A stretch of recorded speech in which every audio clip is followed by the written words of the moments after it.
The Ark of the Covenant is perhaps one of the most enigmatic and awe-inspiring artifacts in ancient religious history.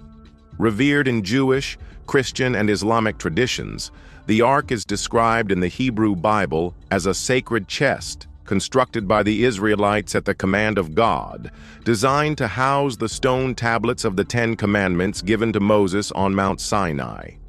It was made of acacia wood, overlaid with gold inside and out, and topped with a mercy seat flanked by two golden cherubim. The Ark was not only a physical container for holy relics, it was believed to be the very throne of God on earth, a vessel through which divine presence and power could be accessed or unleashed. But within its mysterious legacy lies a haunting question. Did the Ark of the Covenant hold a forbidden power so immense, so untamed, that it was hidden away or even lost to history deliberately? Throughout biblical narratives, the Ark is depicted not merely as a religious symbol, but as a source of terrifying, tangible energy. When the Israelites carried the Ark into battle, they believed it guaranteed victory through divine intervention.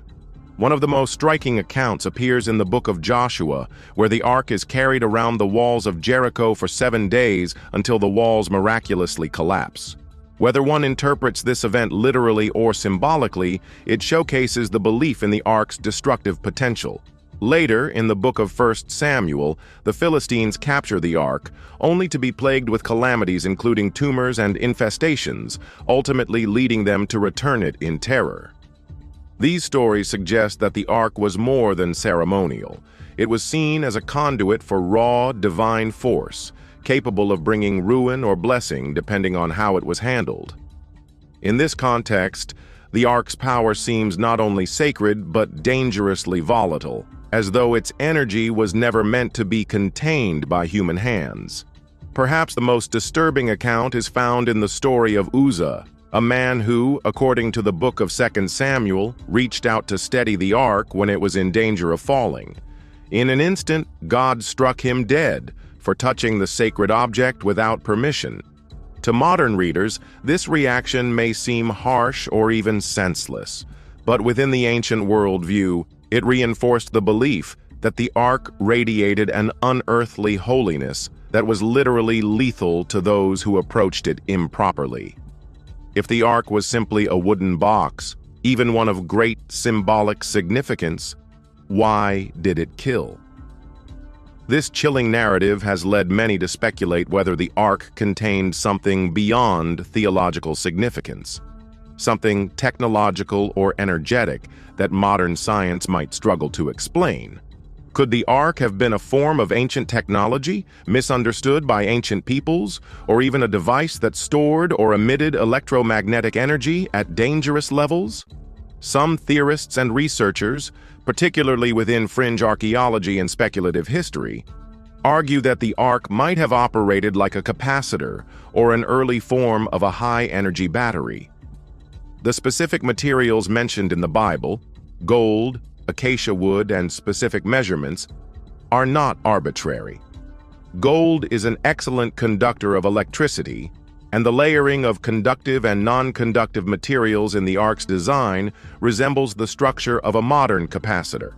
If this were the case, the Ark might have stored and discharged energy in ways that ancient people interpreted as divine wrath or blessing.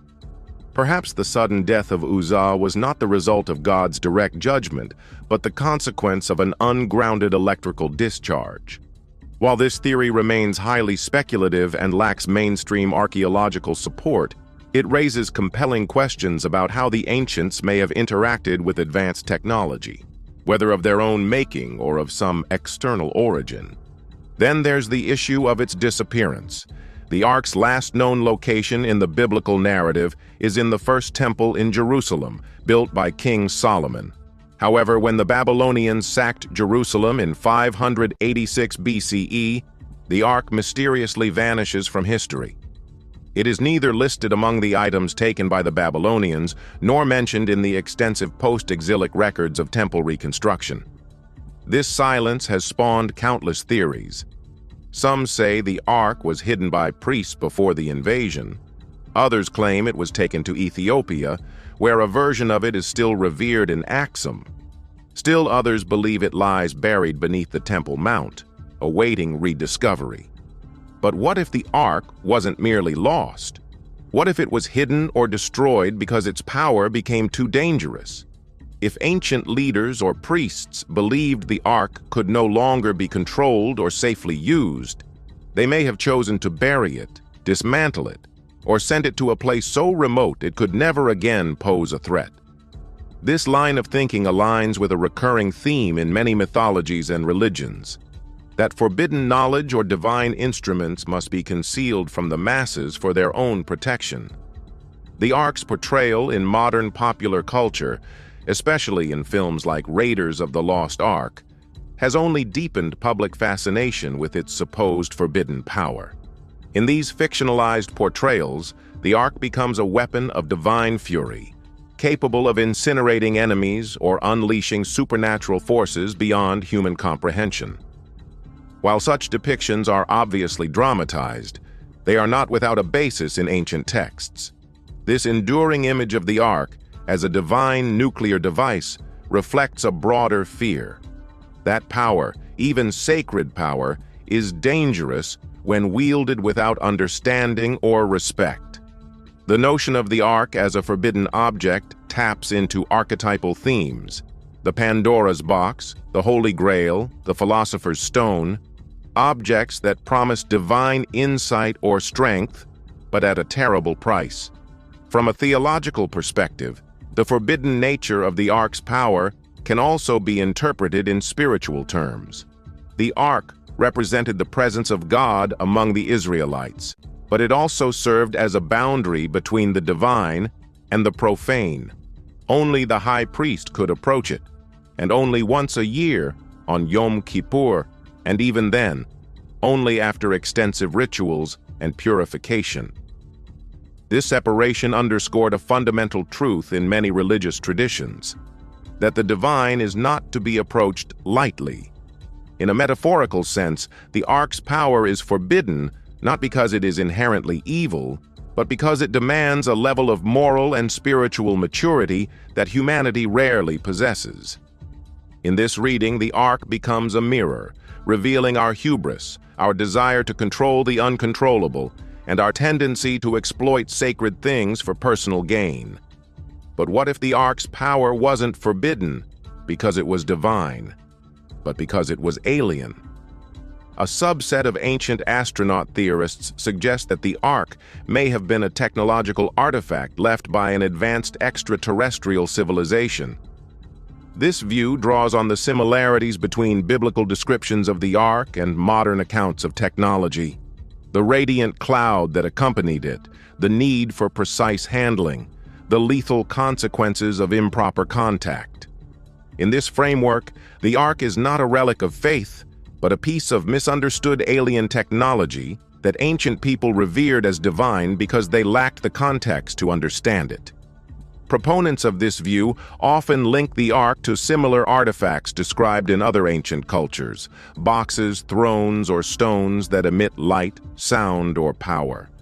While this idea is highly controversial and widely rejected by mainstream scholars, it reflects a growing modern curiosity about whether ancient texts might encode not only spiritual truths, but scientific or technological ones as well. The enduring mystery of the Ark of the Covenant lies not only in whether it existed or where it went, but in what it represents. It is a story about power, divine, dangerous, and ultimately elusive. Whether one views the Ark as a historical artifact, a symbol of spiritual truth, or a misunderstood piece of technology, it remains a profound cautionary tale. The notion of forbidden power echoes through the ages, warning us that with great power comes great responsibility, and that some knowledge, some tools, may be too volatile for the hands of humankind. The Ark, whatever it was or is, stands as a testament to the thin line between reverence and recklessness, between faith and fear. If it still exists, hidden away in a remote sanctuary or buried deep beneath sacred ground, perhaps it waits not for discovery, but for a time when humanity is ready, not just to use its power, but to understand it. Until then, the Ark of the Covenant remains one of history's most captivating enigmas. Its story intertwines the divine with the deadly, the sacred with the speculative. It challenges our assumptions about history, faith, and technology. And it dares us to ask a question that may never have a satisfying answer. Did the Ark of the Covenant hold a forbidden power? And if so, was it hidden from the world to protect us from it, or to protect it from us?